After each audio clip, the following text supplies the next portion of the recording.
ആ അല്ല, കോടതിയുടെ വിധി അടിസ്ഥാനപ്പെടുത്തിയിട്ട് പുനരന്വേഷണം നടക്കട്ടെ. അതിന് ഞങ്ങൾക്ക് വേറൊന്നും ചെയ്യാനില്ലല്ലോ. ആവശ്യമായ നിലപാട് സ്വീകരിച്ചുകൊണ്ട് കോടതിയെ പൂർണ്ണമായിട്ട് അംഗീകരിച്ചുകൊണ്ട് മുന്നോട്ടേക്ക് പോവുക എന്നുള്ളത് തന്നെയാണ് അതിൽ ചെയ്യാൻ സാധിക്കുന്ന നിലപാട്. എന്താണെന്നുള്ളത് നിയമവിദഗ്ധന്മാരുമായി ആലോചിച്ച് ആവശ്യമായ നിലപാട് സ്വീകരിക്കും. രാജിവെക്കണമെന്ന് പറയാതെ ആരാളും ഇവിടെ മുഖ്യമന്ത്രി രാജിവെക്കണമെന്ന് പറയാൻ തുടങ്ങിയിട്ട് കാലത്തിലായി അതുപോലെ അല്ല കാര്യം.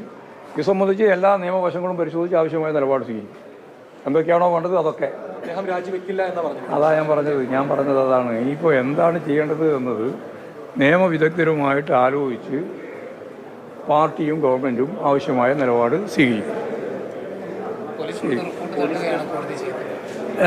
അതിപ്പോൾ പല കേസിലും കോടതി എടുക്കുന്ന നിലപാടും അതുപോലെ തന്നെ പോലീസ് കൊടുക്കുന്ന നിലപാടും ഒരുപോലെ ആയിരിക്കണമെന്നില്ല. അത് അത്ഭുതമുള്ള കാര്യമല്ല. അതൊക്കെ അന്വേഷണം നടത്തണമെന്ന് കോടതി പറഞ്ഞു കഴിഞ്ഞാൽ അതിനടിസ്ഥാനപ്പെടുത്തിയുള്ള നിലപാട് സ്വീകരിക്കാൻ നിയമപരമായിട്ട് എന്തൊക്കെ വേണോ അത് ചെയ്യുക. അതാണ് അതിലുള്ള എടുക്കാനുള്ള കാര്യം. ഞാൻ പറഞ്ഞത് നിങ്ങൾക്ക് മനസ്സിലായി. ഞാൻ പറഞ്ഞത് ആവശ്യമായ നിലപാട് സ്വീകരിക്കുന്നതാണ്. എല്ലാ കാര്യങ്ങളും പരിശോധിച്ച് നിയമപരമായ കാര്യങ്ങളെല്ലാം പരിശോധിച്ച് ആവശ്യമായ നിലപാട് സ്വീകരിക്കുക ചെയ്യും.